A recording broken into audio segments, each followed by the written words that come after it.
इमरान खान का एक करीबी साथी आउट ऑफ द बॉक्स एक बहुत बड़ा सरप्राइज देने जा रहा है।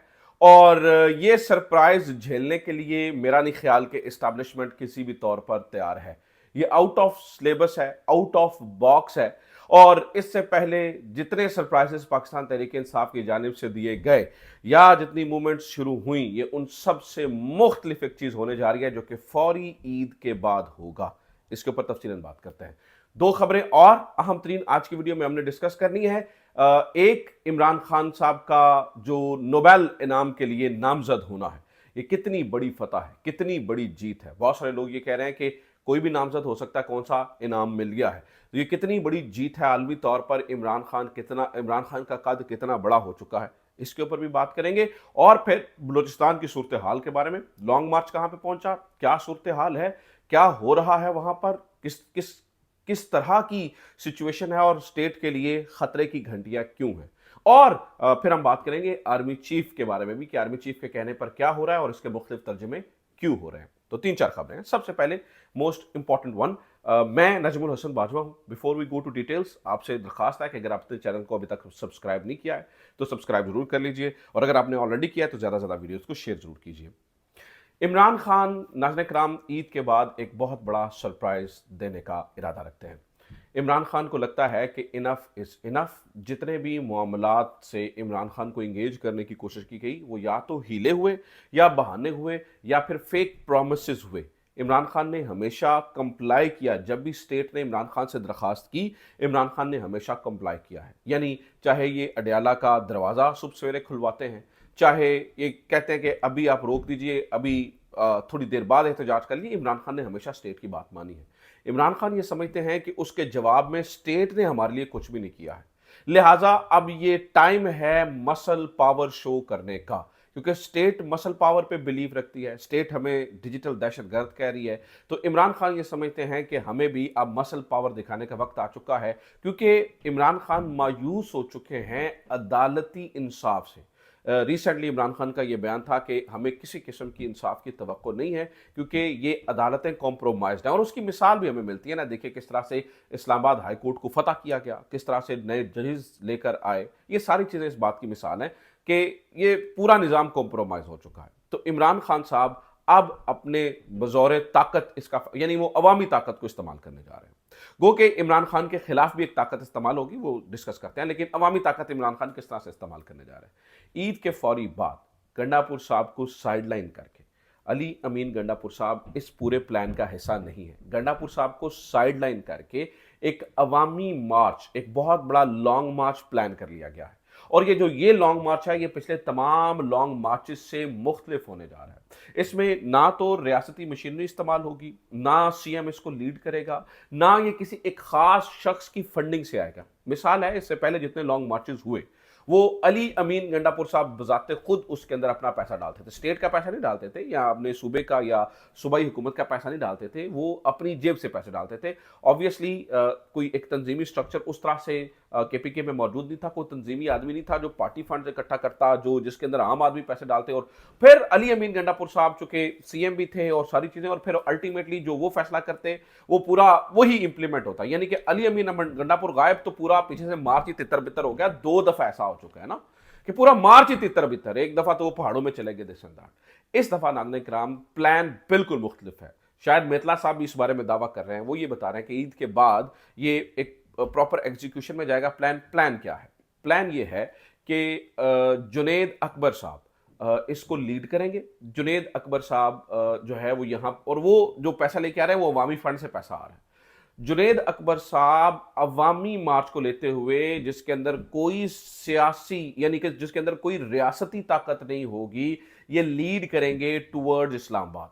ये मार्च करेंगे इस्लामाबाद की तरफ। इसी तरह से पंजाब से भी मार्च किया जाएगा, लोग निकलेंगे और लोग निकलेंगे टुवर्ड्स इस्लामाबाद। अब इस प्लान के अंदर थोड़ी सी तब्दीली है। मिसाल है, अब ना क्रेनें होंगी, ना कोई ऐसी चीज होगी। जहां पर कंटेनर लगाकर इनको रोका जाएगा, वहीं पर खैमा बस्तियां लगाने का इरादा कर लिया गया है। जुनैद अकबर साहब इमरान खान साहब के एक हार्ड लाइनर आदमी है। आपको पता है कि वो तब तक नहीं जाएंगे जब तक इमरान खान की तरफ से कोई बात नहीं आ जाएगी, कोई इशारा नहीं आ जाएगा, रिटर्न दिया जाएगा या इमरान खान से मुलाकात नहीं करवाई जाएगी। ना वो चाय पीने केपी के हाउस जाएंगे, ना वो पहाड़ों में चले जाएंगे, ना वो 12 जिले क्रॉस करेंगे, ना वो स्टैब्लिशमेंट से बात करेंगे, ना उनके पास वॉकी टॉकी होगा कि जिससे वो राबते में रहें, ना मतलब वो किसी किस्म की कोई चीज इस्तेमाल नहीं करेंगे। उनके लिए एक ही चीज अहम होगी और वो ये है कि इमरान खान क्या कहता है। और ये जो प्लान है नाज़रीन किराम, ये पिछले तमाम लॉन्ग मार्चेस में इस तरह से नहीं हुआ है। इमरान खान के इशारे पर अब चीजें होंगी। और फिर पंजाब वालों के लिए क्या है, पंजाब वालों को यह कहा गया है, ये डायरेक्शंस पास कर दी गई हैं कि भाई अगर मिसाल लीजिए कि ये रावी के पुल पे रोकते हैं, चनाब पे रोकते हैं या जेलम पे रोकते हैं, तो वहीं पर खैमा बस्तियां लगा दें, रुक जाए, रोड्स ब्लॉक हो जाएंगे, कम्युनिकेशन रुक जाएगी। तो ये एक ऐसा प्लान है नाज़रीन किराम जिससे मुझे लगता है कि पूरे मुल्क का पहिया जैम हो जाएगा, जिससे निकलना मुश्किल हो जाएगा और अल्टीमेटली इमरान खान की बात सुननी पड़ेगी। अब ये सही है, ये गलत है, ये बहस ही अब सेकेंडरी हो चुकी है। इमरान खान ये समझते हैं कि क्या इन्होंने हमें सही और गलत की बहस में छोड़ा है? क्या अदालतें अगर इंसाफ दे रही होती तो हम इस तरफ जाते? हम बिल्कुल भी नहीं जाते, हमें मजबूर किया गया इस तरफ जाने को। तो ये नाज़रीन किराम प्लान किया गया है, देखते हैं ये कितना सक्सेसफुल होता है, या इसमें क्या अमेंडमेंट आती है, वो ईद के बाद पता चलेगा। अच्छा, एक और खबर सुने, ईद के बाद एक और प्लान भी किया गया है। वो ये है कि तहरीक इंसाफ को हिस्से बखियों में तकसीम किया जाएगा और उसके लिए शेर अफजल मरवत साहब बार बार बता रहे हैं कि फॉरवर्ड ब्लॉक बन जाएगा, फॉरवर्ड ब्लॉक बनने जा रहा है। उसकी भी खबर सुनने में आपको वो भी इतला देता हूं। ये जिन लोगों की लिस्टें और जिन लोगों के नाम आ रहे हैं, खेत सवा नहीं होना उन लोगों से, ये बात आप जहन में रख लीजिएगा। अलीम खान, जहांगीर तरीन जैसे तगड़े लोग चले गए तो कुछ नहीं हुआ, अगर जावेद हाशमी जैसे तगड़े लोग चले गए तो कुछ भी नहीं होगा। तो जो लोग इमरान खान को छोड़कर जाएंगे वो इस वक्त अपना नुकसान करेंगे। और शेर अफजल मरवत साहब को ये बात शायद उनके किसी दिमाग के चौथे खाने में अभी बैठ नहीं रही है कि उनकी पॉपुलैरिटी इमरान खान के नाम की वजह से है। वो अगर अपने बलबूते के ऊपर होते तो वो शायद किसी इलाके के काउंसलर भी मुंतखब ना हो सकते।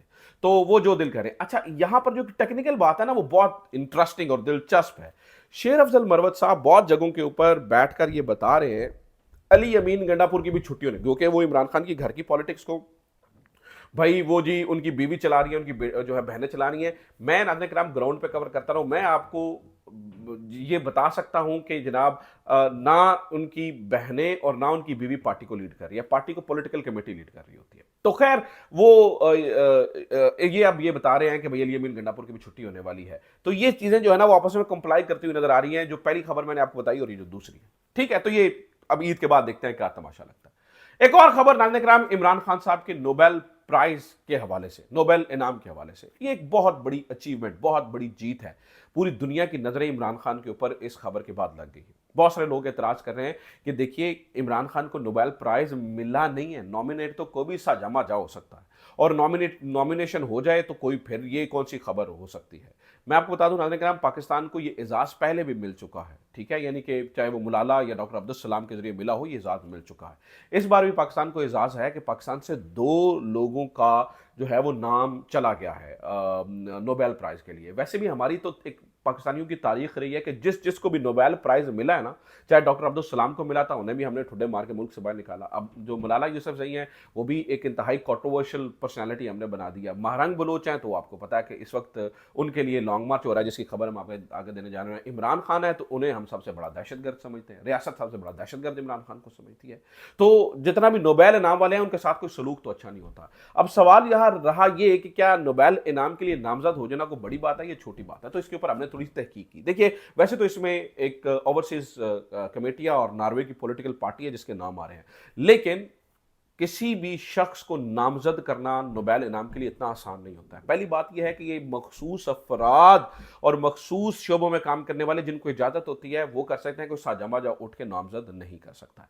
नंबर 2, जब ये शॉर्ट लिस्टिंग होती है, जैसे कि अभी ये पता चल रहा है जी फलामी नामजद हो गया, फलामी नामजद हो गया, ये नामजदगी भी ऐसे नहीं होती है। इसके लिए महीनों महीनों मेहनत होती है, महीनों महीनों जो है ना वो इनके मुतालिका डिपार्टमेंट के अंदर रिसर्चेज होती हैं, वो तहकीक करते हैं, साबित करना पड़ता है। नॉमिनेट करने के लिए भी फलां बंदे ने अमन के लिए ये किया है, फलां बंदे की ये कुर्बानियां हैं, फलां बंदे की ये प्रोफाइल है, फलां बंदे ने ये काम कर दिखाया, लिहाजा उसको अमन का इनाम दिया जाए, नोबेल प्राइज दिया जाए।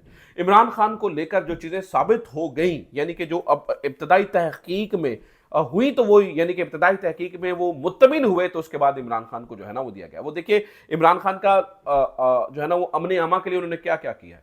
जब जंग छिड़ने वाली थी, इमरान खान ने इंडियन पायलट वापस कर दिया। मुंह तोड़ जवाब भी दिया, इंडियन पायलट भी वापस कर दिया। इमरान खान का ग्रीन पाकिस्तान इनिशिएटिव जो 10 अरब दरख्त लगाने वाला जो है ना, वो 1 अरब सॉरी दरख्त लगाने वाला प्रोजेक्ट है, वो कितना शानदार प्रोजेक्ट है। इसके अलावा इमरान खान ने दुनिया के अमन के लिए भी काफी ज्यादा काम किया। आपको पता है कि सऊदीया और ईरान के दरमियान पहली जो गुफ्तगू इनिशिएट हुई थी वो इमरान खान ने करवाई थी। और फिर यानी वो तब आपको याद होगा, और इमरान खान वैसे भी आलमी सतह पर एक बड़े रहनुमा की हैसियत से सामने आ रहे थे। और फिर इमरान खान के दौर में दहशतगर्दी कंट्रोल और सारी चीजें जो है वो बहुत शानदार थी। ये चीजें किसी ना किसी हद तक जो मुतल्लिका डिपार्टमेंट है वो मुत्तमिन हुआ है, उसके बाद इमरान खान की नामजदगी हुई है। वरना तो नवाज शरीफ की नामजदगी करवा लेते हैं, अब वरना आप किसी की भी नामजदगी करवा लें, नामजदगी कराना इतना आसान नहीं होता है। और मिलना ना मिलना एक अलग बात है। नाम देखिए, बहुत टफ कंपटीशन होता है, ऑब्वियसली बहुत ज्यादा इंटरेस्ट इन्वॉल्व होते हैं इस बात में के अंदर, लेकिन इमरान खान का नाम आ जाना, इमरान खान की नामजदगी हो जाना, पूरी दुनिया की तवज्जो हो चुकी है।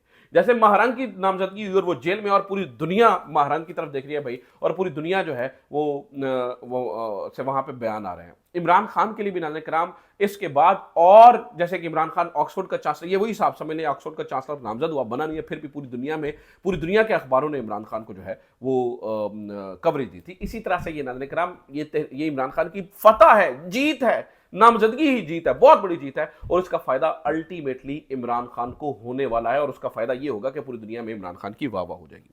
अब नाज़रीन कराम एक और खबर को डिस्कस कर लेते हैं, वो है बलूचिस्तान और बलूचिस्तान के हालात। इस वक्त जब मैं इस वीडियो को रिकॉर्ड कर रहा हूं तो बलूचिस्तान के अंदर सिचुएशन बहुत वर्स्ट हो चुकी है। यहाँ लखपास के करीब जब ये जो एक लॉन्ग मार्च पहुंचा था, इनका लॉन्ग मार्च के 2-3 बड़े सादे सादे बात है। वो ये कहते हैं जी, यकजहती कमेटी की जितनी खवातीन को और जितने लोगों को आपने गिरफ्तार किया, उन्होंने कहा ये हमारा कल्चर नहीं है कि माओ बहनों बेटियों को इस तरह से जो है वो जेलों के अंदर डाला जाए, उनके साथ इस तरह से जो है ना वो सलूक किया जाए। वैसे तो ये सब कुछ हम पंजाब में पिछले लंबे अरसे से होते हुए देख रहे हैं, लेकिन खास तौर पर जो अख्तर मेंगल साहब है, उन्होंने कहा भाई ऐसे नहीं होगा, ऐसे नहीं चलेगा। अब चाहिए तो ये था कि हम इन्हें टेबल पे बिठाते, चाहिए तो ये था कि महरंग से बात की जाती, चाहिए तो ये था कि जो असल नुमाइंदे हैं, अब अख्तर मेंगल सारे या महमूद अचकज़ई भी उतने इफेक्टिव नहीं है जितने महरंग वगैरह इफेक्टिव हैं। स्टेट को ये चाहिए था, ये महरंग हो, ये समीदीन हो, इनको बुलाएं बिठाएं, इनकी बात सुने, इनके कंसर्न्स को सुने और उसको हल करने की कोशिश की जाए।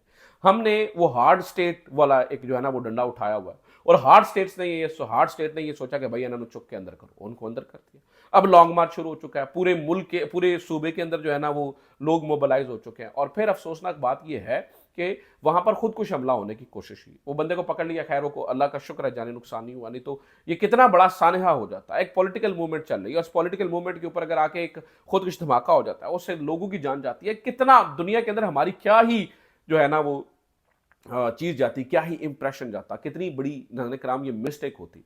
और असल प्रॉब्लम ये है कि जब आप हकीकत को एनालाइज नहीं करते हैं, आप कद्दू में डंडा दिए रखते हैं। मिसाल देता हूं, मैं अख्तर मिंगल इस वक्त वो क्या कह रहे हैं, उनकी क्या कहानी है, वो जरा सुने, आपको अंदाजा हो जाएगा कि स्टेट इन सारे लोगों को कितना नॉन सीरियसली जो है ना वो हैंडल कर रही है, और ये किस हद तक चले गए हैं। अख्तर मिंगल साहब कहते हैं हम इस वक्त लखपास पर मौजूद हैं, जहां तमाम दाखिली रास्तों को कंटेनर्स लगाकर बंद कर दिया गया है। कोयटा से लॉन्ग मार्च में शरीक अफराद को गिरफ्तार किया जा चुका है और शदीद शेलिंग की जा रही है। मेरी सीनियर क़यादत पर भी बराह रास्त शेलिंग और फायरिंग हो रही है। हम कोयटा के अवाम से अपील करते हैं कि लखपास को दूसरी जानिब पहुंचे, और मुस्तोंग के अवाम से गुजारिश है कि वो अपनी तरफ से लखपास पर जमा हो। ये बात वाजह है कि हम अपने मकसद की तरफ बढ़ेंगे, चाहे हमें लखपास के नीचे एक नई सुरंग ही क्यों ना खोदनी पड़े।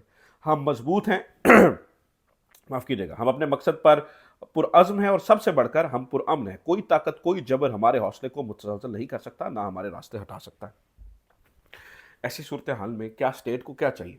स्टेट को ये चाहिए इनको एंगेज करें। स्टेट क्या कह रही है? तुम दे आगे, तुम दो पुलिसी इससे अल्टीमेटली नुकसान होगा। और आखिरी खबर नाज़रीन कराम आर्मी चीफ के हवाले से। आर्मी चीफ की सिफारिशात के ऊपर कुछ नए कवानीन मंजूर किए गए हैं। इसके अलग अलग तर्जमे शुरू हो गए।